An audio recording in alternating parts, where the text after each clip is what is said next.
नित्य पूर्व से पश्चिम की यात्रा करते ही हैं।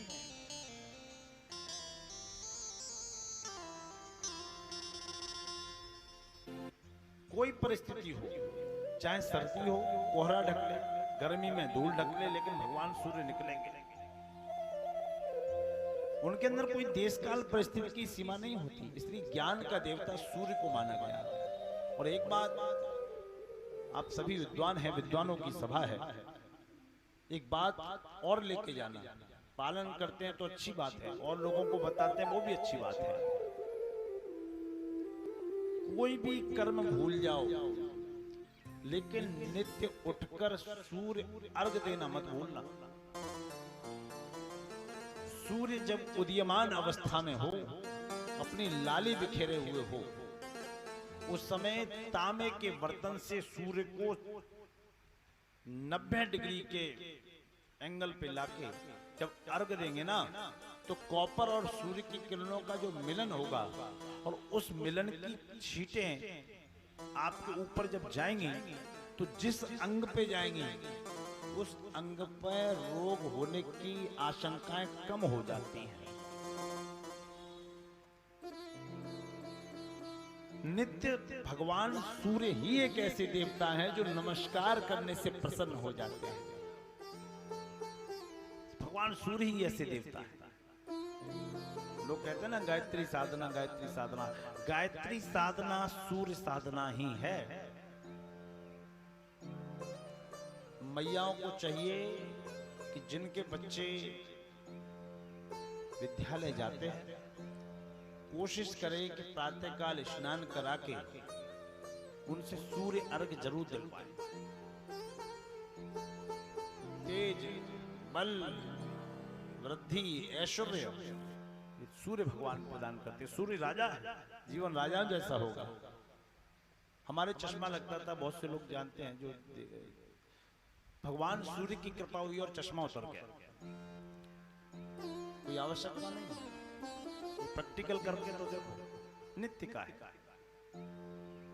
तो सूर्य के लिए कोई देश काल परिस्थिति नहीं है, इसलिए ज्ञान कभी किसी देश काल परिस्थिति में नहीं बना होता। ज्ञानी सदैव पूर्ण होता है, अपूर्ण होता है, और ज्ञान सदैव पूर्ण होता है। जैसे भागवत पढ़ रहे हैं, अब ऐसा थोड़ी है कि भागवत के अंदर आप जितने प्रश्न करेंगे सबका उत्तर हमें मालूम होगा। चलो वो भी आ जाए, आप कहेंगे कि हेलीकॉप्टर उड़ा लोगे, हमसे नहीं आएगा। भाई वो भी तो ज्ञान है ना, कंप्यूटर चलाना नहीं आता, वो भी ज्ञान है ना। तो ज्ञान सदैव पूर्ण होता है, तो ज्ञानी सदैव अपूर्ण होता है। ये ज्ञान की परिभाषा है। ज्ञान कभी भी किसी को भी कैसी भी स्थिति में कहीं पे भी हो सकता है। एक राजा ने अपने राज्य में घोषणा कराई, परमात्मा क्या करता है और कहाँ रहता है, अगर मेरे प्रश्न का कोई उत्तर दे देगा तो मैं उसको माला माल कर दूंगा, और नहीं दिया तो छोड़ूंगा नहीं। तो ब्राह्मणों ने कहा इसकी हेकड़ी निकालनी है, ब्राह्मणों ने कहा इसकी हेकड़ी निकालनी है। तो एक बच्चे को ब्राह्मणों ने देखा, बच्चा बहुत तर्कशील था, उस बच्चे को लाए और राजा के समक्ष खड़ा कर दिया। राजा सिंहासन पे बैठा था, बच्चा नीचे दरबार में खड़ा था। महाराज, ये बालक आपके प्रश्नों का उत्तर देगा। राजा ने कहा, बताओ परमात्मा कहाँ रहता है और क्या करता है। तो बालक बोला, आप मुझसे जिज्ञासावश पूछ रहे हैं कि तर्क करना चाहते हैं। तो राजा बोला, मैं तर्क नहीं करना चाहता, मेरे अंदर जिज्ञासा है, निवेदन करता हूं, बताएं। तो बालक ने कहा, ये परमात्मा कहाँ रहता है, क्या करता है, इसका उत्तर तो मैं झटके से दे दूंगा, लेकिन आप जब जिज्ञासा से पूछ रहे हैं तो आप हमारे शिष्य हुए और हम आपके गुरुजी हुए। बोले, बात तो सही है। तो ये कायदा क्या है कि शिष्य ऊपर बैठा है, गुरुजी नीचे खड़े, पहले सिंहासन छोड़ो। ब्राह्मणों ने कहा, कोई बात नहीं, बात तो सही कह रहा है बालक, आप सिंहासन से उतरिए, फिर पूछिए। राजा ने सिंहासन छोड़ दिया और सामने खड़ा हो गया। अब बालक को चांदी का सुंदर सिंहासन मिल गया, न जन्म नहीं देखा। बताओ महाराज, परमात्मा कहाँ रहता है और क्या करता है। बोले, अभी नहीं, अभी अभिमान का मुकुट आपके सिर पे रखा है, ये मुकुट जब उतर जाएगा फिर मालूम पड़ेगा आपको। तो राजा ने दासी को बुलाया, मुकुट उसको सौंप दिया और दासी ने वो मुकुट उस बालक को दे दिया जो सिंहासन पे बैठा था। बालक के आनंद हो गए, उन बालक ने मुकुट लिया और धारण कर लिया।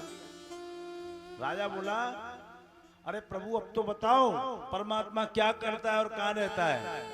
वो बालक झल्ला के बोला, मूर्ख राजा, तुझे अब भी नहीं दिख रहा कि परमात्मा क्या करता है। तो एक पल में मुझ जैसे भिखारी को तुझ जैसा राजा बना देता है और तुझ जैसे राजा को मेरे जैसे भिखारी की जगह खड़ा कर देता है। ये परमात्मा की करता है, ये करता है। ओ, आप तो सर्वज्ञानी है, बड़े ज्ञानी है। अच्छा ये बताओ भगवान रहता कहाँ है। तो बालक बोला, पहले दूध मंगाओ। चांदी के गिलास में सुंदर दूध आया। बालक ने उंगली डुबोना शुरू किया, उंगली डुबोए निकाले, डुबोए निकाले। राजा बोला, क्या कर रहे हैं। तो बालक बोला, मैं दूध में घी के दर्शन करना चाहता हूँ। राजा बोला, आप तो महामूर्ख हैं, मैं तो आपको ज्ञानी समझ रहा था। या क्यों हम मूर्ख क्यों हैं कि दूध में घी होता है, ये बात सही है, लेकिन ऐसे थोड़ी निकलेगा।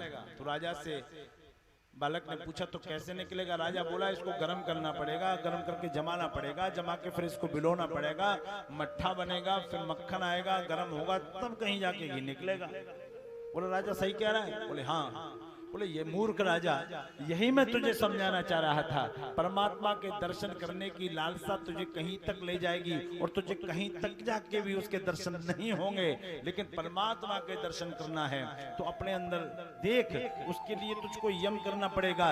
यम करो, नियम करो, ध्यान करो, धारणा करो, स्वाध्याय करो, आत्म मंथन करो, परमात्मा मिल जाएगा। ईश्वरा सर्वभूतानाम हृदय से अर्जुन तिष्ठति। वो यहाँ तक है कि वहां तक है, नजर जिसकी जहां तक है असर उसका वहां तक है। हमारी नजरों में दोष है, उसकी सत्ता में कोई दोष नहीं है। हम अपने हृदय में परमात्मा का वास देखते हैं कि सब हमारे अंदर है, तो सामने वाले को भी गाली देने का अधिकार हमको नहीं है कि जो परमात्मा हमारे अंदर हमारे को चला रहा है, वही परमात्मा दूसरे के अंदर भी बैठा है, उसको चला रहा है। बोलो राधे कृष्ण। बड़ा तर्क करते हैं लोग। एक बालक दीपक लेके जा रहा था शनिदेव के मंदिर पे। एक बाबा जी मिल गए, बहुत प्रश्न पूछने का उनको शौक था। तो बालक दीपक जला के ले जा रहा था। बाबा बोले, इधर कहाँ ले जा रहे हो। बोले कि हमारा शनि भारी है, तो हमारे दादी जी ने कहा है कि शनि पर, महाराज पर तेल का दीपक जलाओ तो शनि हल्का हो जाएगा। बोले कि वो ठीक है, तुम ये बताओ ये दीपक में लौ कहां से आई। जो दीपक जल रहा है इसकी लौ है, ये लौ कहां से आई। बालक थोड़ा चालाक था, आजकल के बच्चे बहुत चालाक हो गए। बालक ने दीपक में फूंक मार दी, दीपक बुझ गया। तो बालक बोला, बाबा हमको ये तो नहीं पता कि लौ कहां से आई, पर आप ये बता दो अभी कहां चली गई। हमें नहीं पता कहां से आई, आपको पता है कहां चली गई। बालक का उत्तर सुन के बाबा सबका पका गए, फिर कुछ नहीं बोले, शांति से खड़े हो गए। तो ज्ञान कभी भी किसी को भी कहीं भी कैसे भी किसी भी वक्त किसी भी समय हो सकता है, उसके लिए कोई बंधन नहीं।